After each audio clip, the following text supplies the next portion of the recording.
Le produit, ça parle d'un homme qui va se sauver en écrivant. Enfin, le narrateur, c'est un homme d'une trentaine d'années, parisien, ancré à Paris, et qui rend visite à des intimes à New York. Et tout commence à partir de là aussi. Tout commence parce que, étant en décalage ou en distance avec son quotidien, il porte un regard différent sur lui-même et sur sa vie. Et donc, à partir de son exploration new-yorkaise, et grâce à la présence aussi de ses intimes qu'il retrouve, il se rend compte de l'état dans lequel il est. Et le produit, c'est à la fois... c'est général parce que c'est à la fois ce qu'il est en train de faire et ce contre quoi il lutte. Il est en train d'écrire et le produit, c'est ce qui arrive dans l'écriture quand on écrit tout le temps.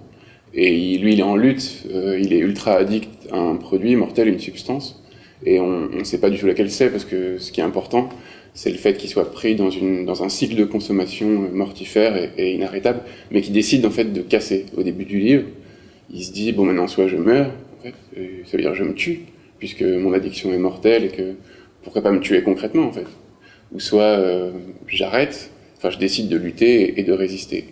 Bon après, c'est pas pour dire que c'est facile comme ça dans la vie, mais c'est vrai que dans la vie, l'art peut aider parfois, quoi.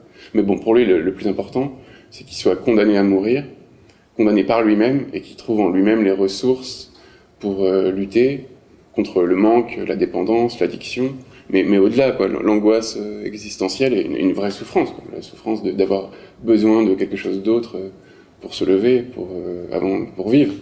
Et le moyen qu'il trouve dans cette résistance-là, c'est l'écriture. Il écrit tout le temps, il tient un journal, minute par minute, mais seconde par seconde parfois, parce qu'il s'accroche à ça pour résister au manque.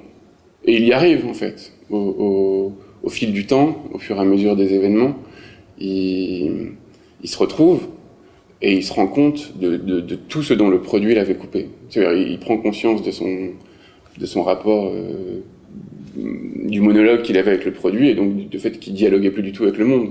En arrêtant le produit, il reprend un dialogue mais même avec lui-même d'abord, avec sa personnalité, ses souvenirs, et le présent. Plus il écrit, plus il le fait avec une lucidité, et il exprime de mieux en mieux ce qu'il est, viscéralement.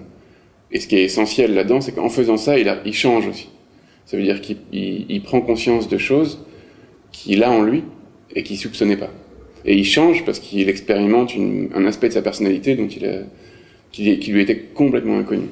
Et après, sur le produit en tant que tel, c'est aussi ce qu'un auteur peut attendre d'un livre, ce qu'un lecteur aussi, de découvrir des choses qu'on a en nous-mêmes et qui nous sont inconnues.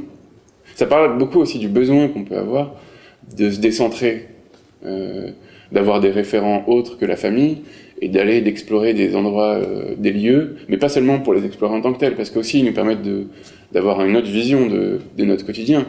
Ça parle de ça, en fait.